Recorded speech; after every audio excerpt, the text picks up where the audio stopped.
Assalamualaikum warahmatullahi wabarakatuh.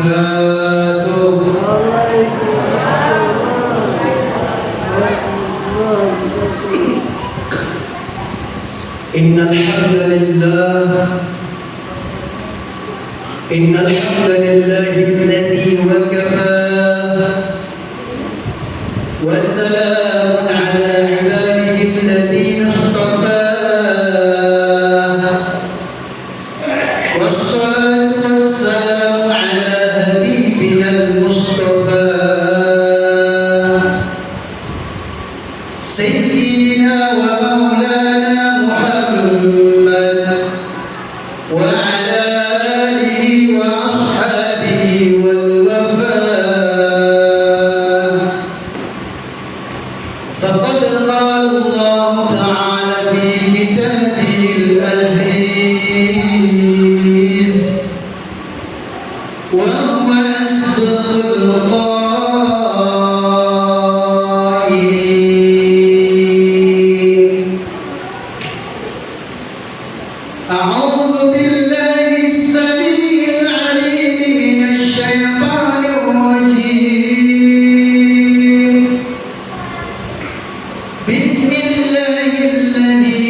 Beliau bukan hanya sosok guru yang peduli kepada murid-muridnya, tetapi hampir setiap muridnya dianggap oleh beliau sebagai anaknya sendiri. Yang kami muliakan, unsur pemerintah Kota Palopo dalam hal ini diwakili oleh Kepala Kelurahan Sabang Baru, bapak-bapak, ibu-ibu, hadirin wal hadirat yang insya Allah kehadiran kita untuk sama-sama memperingati Isra dan Mi'raj akan mendapatkan keberkahan yang sangat luar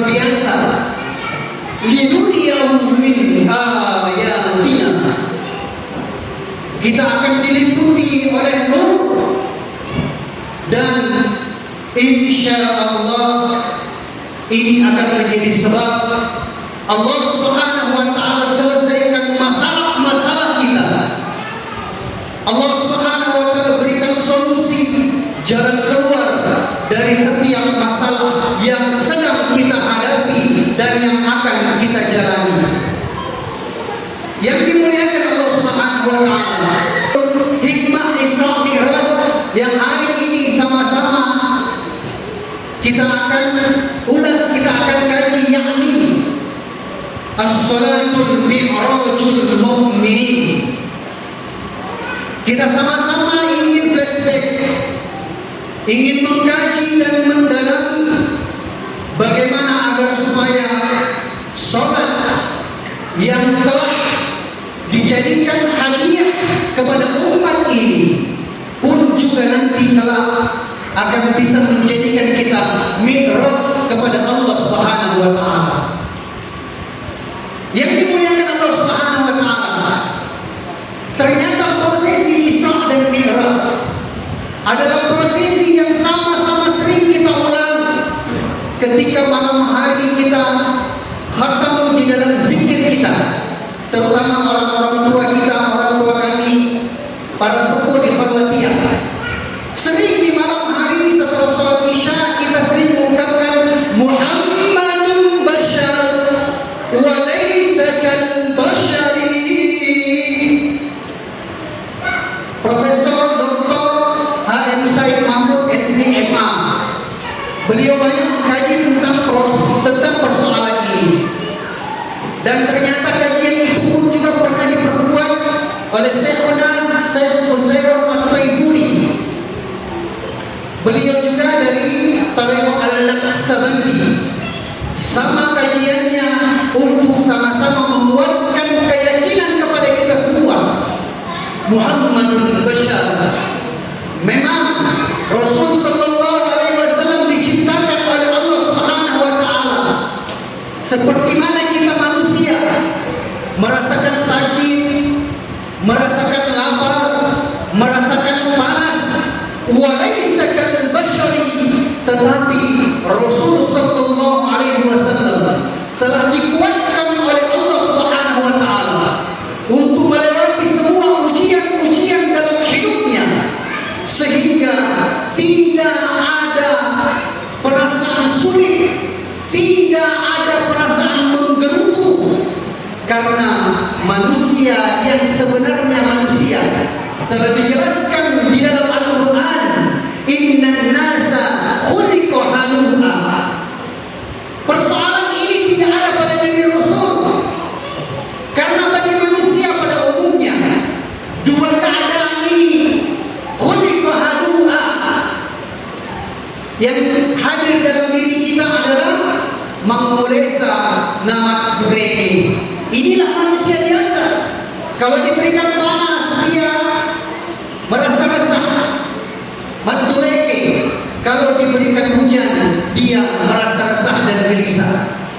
Tetapi Rasul sallallahu alaihi wasallam bahkan ketika ujian yang paling berat, yang mana ujian ini tidak akan diberikan kepada seluruh manusia, ditimpakan kepada beliau sallallahu alaihi wasallam.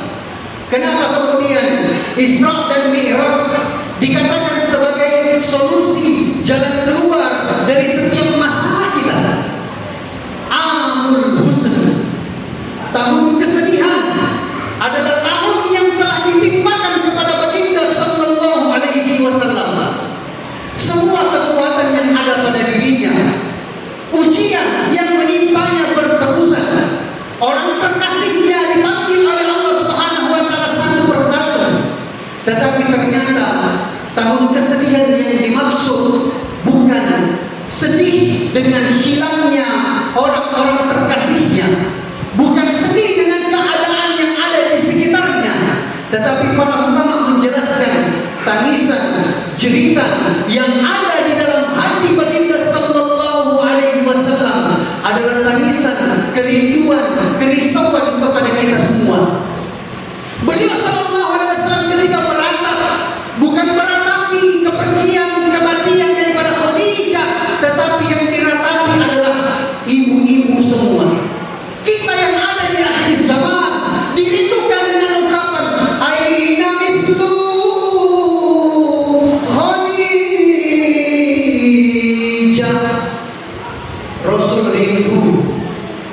berharap semoga ibu-ibu, semoga wanita yang mendampingi hidup kita, anak perempuan kita, mereka dikuatkan oleh Allah, dipilih oleh Allah, dijadikan oleh Allah Subhanahu wa taala sebagai Khadijah akhir zaman.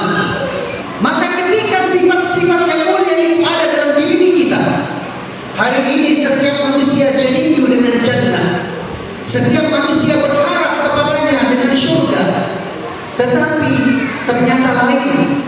Khadijah telah dijelaskan para ulama ketika Rasul sallallahu alaihi wasallam dalam kesedihannya, maka Jibril alaihi salatu wasallam beliau datang dan memberikan khabar kepada beliau sallallahu alaihi wasallam, salamun alaiha min rabbiha wa Jibril. Allah Subhanahu wa taala berkirim salam kepadanya. Bahkan kemudian syurga merindukan dia, menantikan dia, menyebut-nyebut namanya. Maka kalau sifat-sifat ini telah wujud di dalam diri kita, ini adalah proses untuk kita bisa mendapatkan sholat sebagai mi'rajnya orang beriman yang dimuliakan Allah Subhanahu wa taala. As-sholatul mi'rajul mu'minin bukan persoalan yang instan yang bisa kita dapatkan begitu saja. Tidak. Ada proses yang sangat luar biasa sekali. Yang pertama perlu dihadirkan adalah kepedulian dan kepekaan sosial. Rasul sallallahu alaihi wasallam ketika dihibur oleh Allah Subhanahu wa taala untuk kemudian melerai perasaan al-huzn, untuk kemudian melerai perasaan tahu kesedihan dalam dirinya, Allah Subhanahu wa taala hajatkan untuk ada perjumpaan dengan beliau sallallahu alaihi wasallam. Adakah kenikmatan bagi hamba Allah ketika dia berjumpa dengan Rabb-nya? Bahkan kepada penduduk syurga sekalipun tidak ada kenikmatan yang paling tinggi melebihi berjumpa dengan Allah. Tetapi Rasul sallallahu alaihi wasallam beliau masih di dunia, diundang oleh Allah Subhanahu wa taala, dimi'rajkan oleh Allah Subhanahu wa taala dan diperkenankan untuk berjumpa dengan Allah Subhanahu wa taala. Sekali lagi, adakah kenikmatan yang melebihi kenikmatan ini? Tetapi Rasul sallallahu alaihi wasallam walaisa kal bashari, tidak seperti mana manusia biasa. Beliau kalau sudah sampai kepada puncak kenikmatan, beliau kalau sudah merasakan kenikmatan, keselezatan dan kenyamanan, beliau tidak mau egois. Beliau tidak mau kemudian merasakan mengatakan, saya kan sudah dijamin syurga, anak istri saya sudah dijamin syurga. Bagaimana dengan kita? Coba kita bandingkan. Sekiranya kita sebagai manusia biasa telah diberikan kenikmatan untuk bisa jumpa dengan Rabb, telah diberikan kenikmatan yang tertinggi yang ada di dunia ini, kira-kira melo piki jenengi tetanggai, melo piki jenengi balik mulai, masihkah kita mau peduli dengan yang lain? Tapi Rasul yang sudah diberikan nikmat tertinggi untuk berjumpa dengan Allah, dia pamit dulu, dia mohon izin kepada Allah untuk jumpa kepada pendosa, untuk jumpa kepada hamba-hambanya, untuk mewarisi ini sampai kemudian kita mendapatkan warisan yang agung, warisan yang mulia, yakni salat. Maka beliau sallallahu alaihi wasallam kemudian diberikan hadiah yang sangat luar biasa oleh Allah Subhanahu wa taala ketika beliau merisaukan kita. Adakah jalan kepada hamba? Adakah jalan kepada umatku untuk juga bisa mi'raj kepada Aku ya Rabb, untuk kemudian mereka ini bisa mi'raj berjalan langsung dengan Allah? Maka Allah Subhanahu wa taala perkenankan kita melalui salat. Allah Subhanahu wa taala berikan hadiah salat melalui baginda sallallahu alaihi wasallam, sehingga Rasul sallallahu alaihi wasallam membawa satu kabar yang sangat luar biasa kepada kita semua. Yang dimuliakan Allah Subhanahu wa taala, kalau salat itu akan menjadikan seseorang mi'raj kepada Allah, lagi diulang, ini bukan persoalan yang instan, tetapi ada proses. Proses yang kedua adalah mencintai masjid. Karena ada proses yang harus dilewati oleh Rasul sebelum dia dimi'rajkan, yakni beliau sallallahu alaihi wasallam harus mencintai masjid, diperjalankan, berjalan, berusaha, berikhtiar dari rumahnya ke masjid. Kan mudah Bapak Ibu, tidak ada sulitnya bagi Allah untuk mengangkat Rasul langsung dari tempat tidurnya, tidak ada sulitnya. Tetapi kita akan diberikan pelajaran yang sangat luar biasa, hikmah yang mendalam. Al-masjidah baita kulli taqiyyin. Di dalam hadis qudsi dijelaskan bahwasanya orang-orang yang cinta kepada masjid, orang-orang yang terpaut hatinya dengan masjid, maka insya Allah nanti kelak kemudian masjid akan menjadi kendaraan yang akan menghantarkan dia sampai kepada Allah. Karena masjid ini adalah rumahnya orang-orang beriman. Maka di dalam surah At-Taubah dijelaskan orang-orang yang beriman itu seperti apa. Ya'muru masajid Allah man amana billahi wal yawmil akhir. Tidak perlu diragukan lagi bahwasanya dalam fi'il mudhari' ya'muru senantiasa continue, istiqamah dia memakmurkan masjid, menjadi bahagian ahli masjid, menjadi bahagian orang yang tertambat hatinya dengan masjid. Ya'muru masajid Allah. Maka ayat ini menjelaskan dalam jamak taksir masajid Allah, masjid-masjidnya Allah.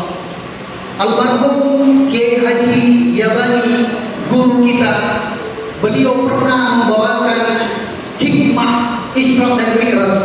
Beliau katakan saat itu baru ada 2 masjid saja, yaitu Masjidil Haram dan Masjidil Aqsa. Beliau jelaskan semoga ini menjadi penerang kubur bagi beliau dari ilmunya dan warallahu berqadahu. Masya Allah, beliau jelaskan sekiranya ada masjid yang lain selain 2 masjid yang ada pada saat itu, sekiranya saat itu masjid kita sudah ada, yakin dan percaya kata beliau dengan jamak taksir yang ada pada ayat ini, Rasul pasti akan diperjalankan di semua masjid yang ada di permukaan bumi pada saat itu, barulah Rasul boleh mi'raj. Yang dimuliakan Allah Subhanahu wa taala, hikmah yang mendalam ini seharusnya kemudian mendatangkan perasaan dalam diri kita untuk menambahkan hati kita kepada masjid, untuk senantiasa kita memakmurkan masjid, menghidupkan amal-amal di masjid. Karena dengan demikian berarti tingkat kita sudah diangkat bukan dari an-nasul tadi, bukan dari manusia yang kerjanya hanya madureki nama mulesa. Dia akan diangkat derajatnya oleh Allah Subhanahu wa taala menjadi al-mu'minun ya'muru masajidallah man amana billah. Dia adalah orang yang beriman kepada Allah, maka mencintai masjid, bahkan kemudian berusaha untuk menjadikan masjid kita makmur dari semua perspektif, makmur dalam jemaahnya, makmur dalam fasilitasnya, makmur dari amal-amalnya. Maka ini adalah bahagian perwujudan bukti bahwasanya kita adalah orang beriman yang dimuliakan Allah Subhanahu wa taala. Maka kalau orang itu sudah cinta dengan masjid, akan kemudian berusaha untuk menjaga salatnya senantiasa di masjid, terutama salat fardu. Maka apa yang terjadi? Yakin dan percaya semua usaha yang kita lakukan Bapak Ibu adalah usaha untuk mensejahterakan kehidupan kita dan keluarga. Kita ke pasar berdagang, kita ke kantor bekerja, anak-anak kita kuliahkan supaya mereka bisa sejahtera. Tetapi yang dimuliakan Allah Subhanahu wa taala, ada satu cita-cita yang kemudian tidak boleh kita abaikan, karena terkadang orang abai dalam cita-cita ini. Anak-anak kita cita-cita menjadi sarjana,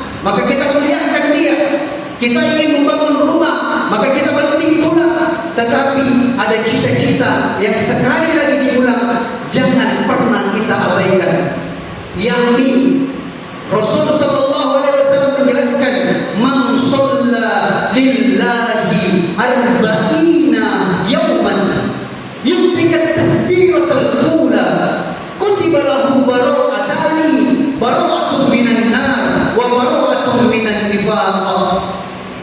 Mungkin kita ingin membangun rumah sehingga membanting tulang, jadilah itu rumah permanen.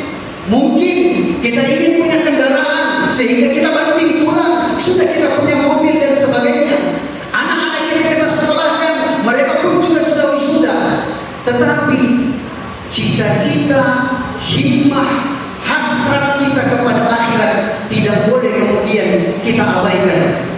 Cita-cita dunia kita sudah telah dapatkan, fasilitas dunia kita telah peroleh, tetapi cita-cita akhirat sebenarnya sederhana, tetapi kita kadang abai.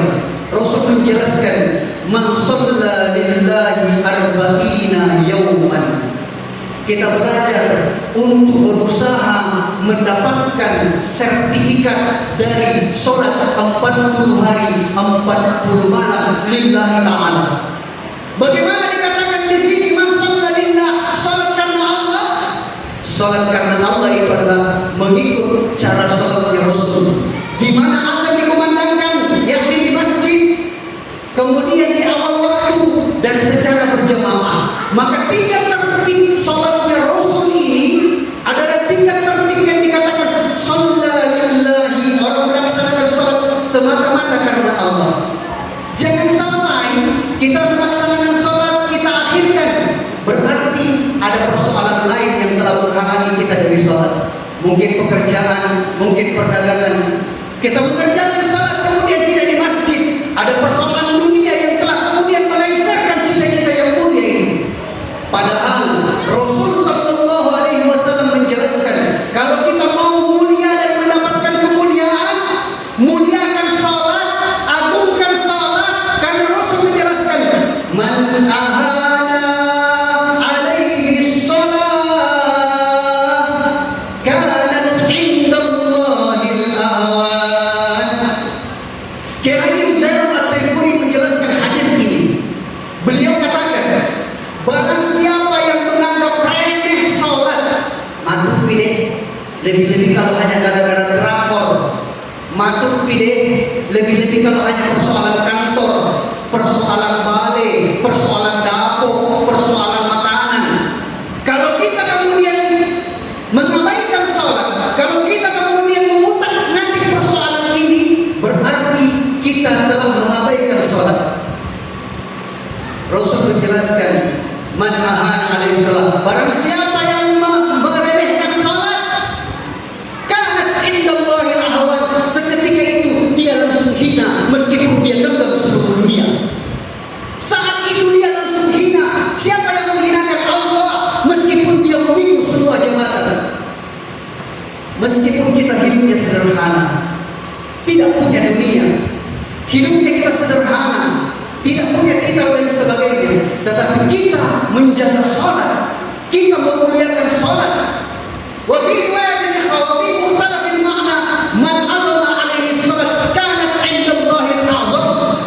Barang siapa yang memuliakan sholat, sholat ini penting. Mengikuti sepuluh di sini, mulai bikin kurang-kurang itu pekerjaan kita. Sudah bunyi di masjid, sudah sholat tahrim. Tinggalkan begitu pekerjaan kita. Sholat ini penting.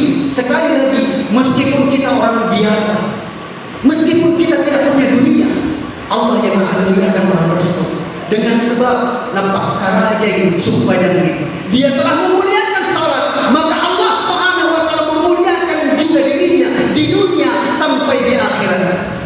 Dan kalau kita sudah memuliakan sholat, kita akan tingkat, kita akan naik derajatnya menjadi al-musallin, orang yang senantiasa hadir perasaan dalam dirinya untuk membuat manajerial hidupnya dengan manajer sholat. Ini yang kata-kata lillahi karena Allah, arba'ina yawman, 40 hari, 40 malam, tabi, sekali lagi tabi. Boleh kita tanya dalam diri kita, sudahkah kita dapatkan mobil? Sudahkah kita dapatkan rumah permanen? Sudahkah anak-anak kita sarjana? Alhamdulillah, separuh cita-cita sudah tertunaikan. Tapi bagaimana dengan cita-cita akhirat? Bagaimana dengan sertifikat 40 hari, 40 malam sholat berjamaah di awal waktu, di masjid, di tempat azan dikumandangkan? 40 hari, 40 malam, yakni 200 waktu. Arba'ina yauman yudrikat takbiratul ula, tidak pernah tertinggal takbiratul ula. Maka insya Allah orang yang tidak tertinggal takbiratul ula berarti dia selalu menjaga qobliyahnya di masjid. Setelah dia qobliyah, dia siapkan dirinya untuk imam angkat takbir. Sekali lagi tabi, yudrikat takbiratul ula. Sudahkah pernah selama 200 waktu, 40 hari, 40 malam, kita berada di belakangnya imam, ketika dia takbir, begitu bar langsung kita sambung takbirnya imam. Yudrikat takbiratul ula. Sekali lagi tadi, boleh kita tanya dalam diri kita, ternyata sangat berat. Dan boleh juga kita kemudian buat kalender, kita coret-coret 200 waktu sholat. Boleh jadi kita mules, boleh jadi ada tamu yang suami juga istrinya sedang batuk, istrinya sedang bersih, macam isi mana, akhirnya batal lagi ke masjid. Padahal ini cita-cita akhirat. Ini adalah cita-cita yang kemudian perlu juga kita raih. Ternyata kalau kita coret-coret sudah sampai di hari ke-39, tertinggal Q1 to Q0 kembali nol lagi. Maka ini perlu kemudian kita gerakan, perlu kita usahakan, perlu kita raih, perlu kita dapatkan. Sebagaimana kita mendapatkan mobil, sebagaimana kita mendapatkan rumah permanen, supaya apa? Nanti kita punya sertifikat.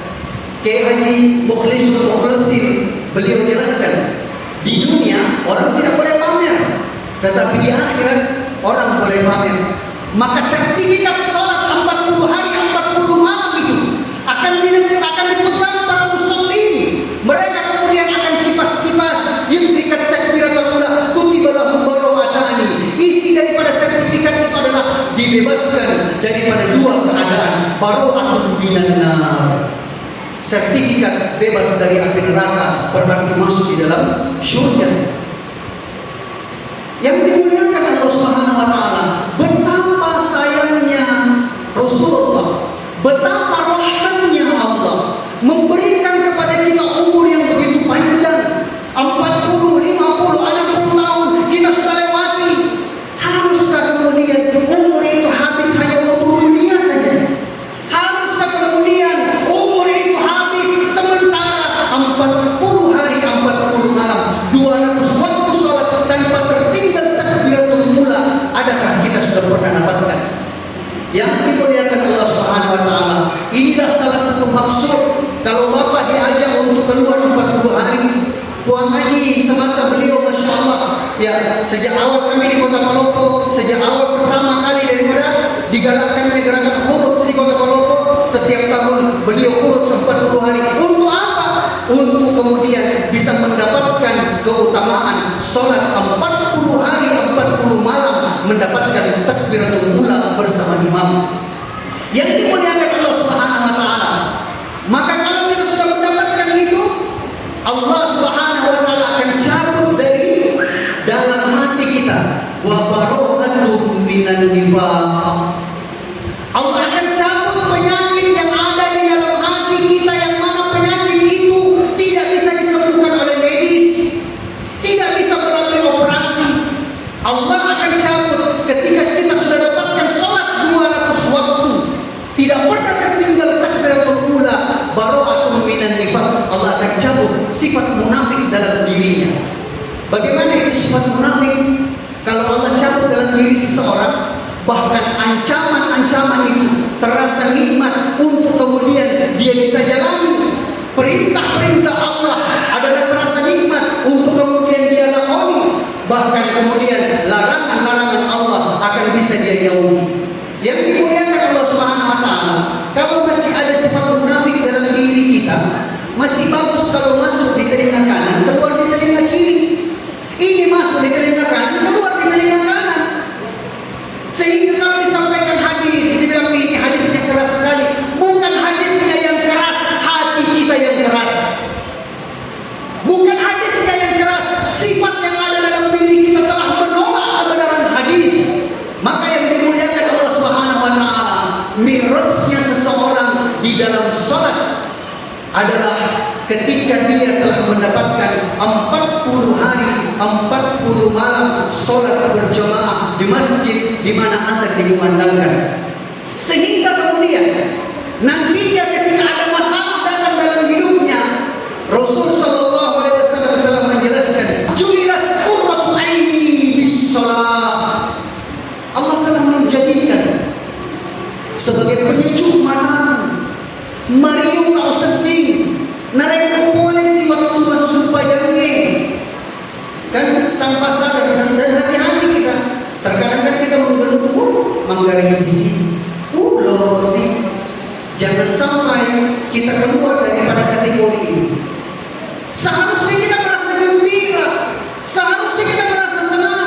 Kenapa? Saat itu Allah Subhanahu wa taala rindukan kita, orang biasa-biasa saja, untuk bisa berdialog dengan Allah. Dan dialog yang paling sangat luar biasa di dalam salat adalah, kami pernah cerita dan beliau jelaskan, Al-Mukarram guru sudah jelaskan, Mustafa Al-Bisri, Syekhuna Mustafa Al-Bisri adalah seorang ulama yang sangat luar biasa. Beliau katakan, saya pernah jumpa dengan beliau. Saya pernah minta penjelasan dari Al-Mukarram Gurunya Profesor Dr. Haid Said Mahmud LCMA.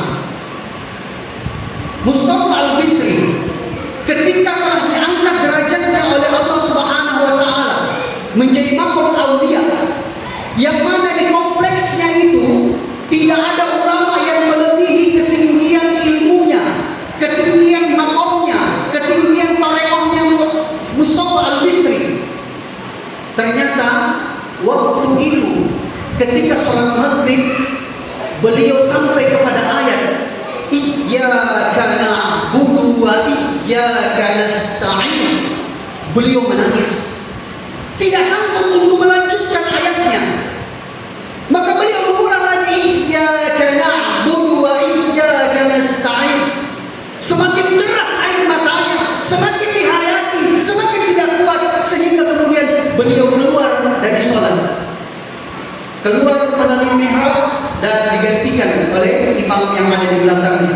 Sehingga beliau masuk, pada saat beliau mengambil wudu, beliau masuk dan menjadi masbuk. Setelah selesai sholat, Syekhuna Mustafa Al-Bisri maju ke depan sebagai ulama besar, sebagai aulia. Dia sampaikan kepada jemaah masjid, tapi kayaknya mulai malam ini saya tidak bisa lagi menjadi imam sholat. Maka jemaah masjid beritahu, wahai tuan guru, siapa yang akan gantikan tuan guru menjadi imam? Adakah orang yang sanggup untuk mengimani tuan guru sementara tuan guru ada di belakang? Maka beliau katakan, kalian tidak akan mengerti. Dan sekali lagi saya ulang, saya tidak kuat untuk memimpin sholat. Yang dimuliakan Allah Subhanahu wa taala, beliau ternyata masih dipaksa untuk memimpin sholat isya.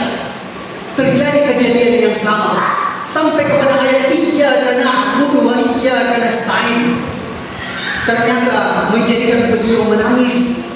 Diulang, semakin deras air matanya, semakin kuat daripada jeritan hatinya, beliau keluar dari dalam sholat. Maka setelah sholat isya beliau jelaskan, Allah Subhanahu wa taala telah ungkapkan satir, telah bukakan tirai kepada saya. Dan saya, kata Syekhuna Mustafa Al-Bisri beritahu, saya malu kepada Allah. Siapa sih saya ini? Saya hamba yang penuh dosa. Saya malu kepada Allah. Siapa sih saya ini?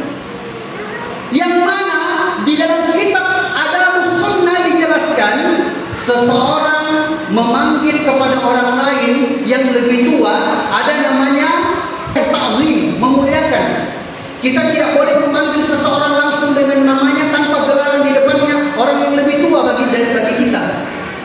Tetapi beliau katakan, di dalam kitab adab sunnah saja dijelaskan kepada sesama manusia kita harus punya adab. Tetapi Syekhuna Mustafa Al-Misri beritahu, saya tidak kuat ketika sampai kepada ayat iyyaka na'budu. Haruskah saya memanggil Allah dengan kata engkau? Tidak kuatkah saya? Tidak kuat hati saya? Tidak rela saya untuk memanggil Allah dengan kata engkau? Meskipun Allah ridho dan Allah rindu untuk hambanya yang sedang sholat, panggil saya dengan engkau untuk menunjukkan kedekatan. Iyyaka, hanya kepada engkau lah ya Allah, hanya kepada engkau lah ya Allah. Tetapi beliau katakan, mungkin bagi orang biasa ketika melafazkan ayat itu biasa-biasa saja bagi dia. Tetapi beliau katakan, saya sangat merasa tidak pantas ketika dibukakan, disingkapkan di dalam hatinya. Sebagai seorang aulia, tidak pantas bagi saya untuk memanggil Allah dengan engkau.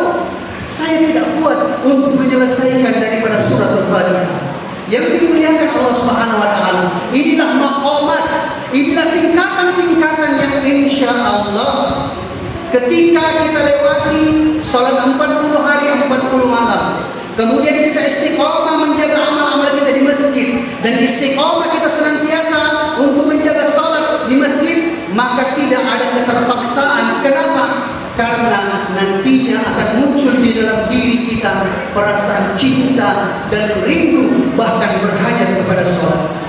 Yang dimuliakan Allah Subhanahu wa taala, mari sama-sama kita aminkan doa dari guru kita. Saya secara pribadi sebagai murid, sebagai anak, rindu ingin didoakan oleh beliau. Doa yang sangat mustajabah, yang mana bukan cuma kami secara pribadi, banyak dosen-dosen senior termasuk Ustaz Mawardi, kami banyak cerita sama beliau. Dia bilang, hati-hati, itu lisannya buang haji.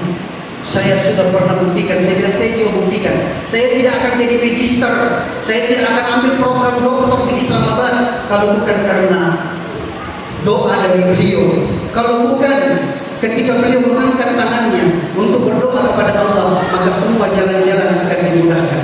Mari sebelum mengakhiri daripada peringatan Isra dan Mi'raj ini, kita aminkan doa dari Al-Mukarram guru kita, berharap keberkahan, karena keberkahan itu akan datang dengan sebab kita ta'zim dan memuliakan, terutama kepada orang-orang yang telah memberikan natijah, memberikan kesan ilmu, karomah dan kesolehan kepada kita semua.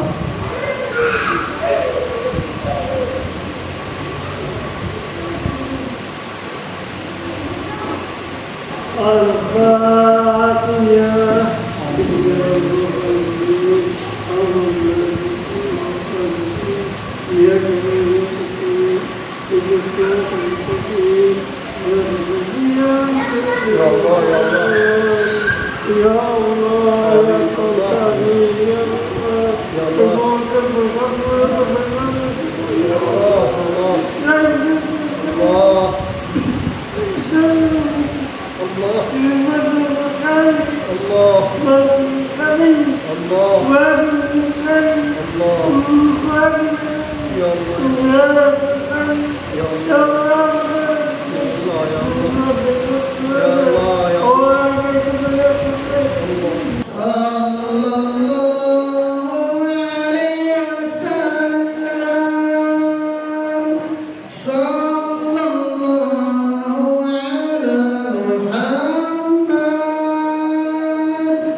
Sallallahu alaihi wasallam.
So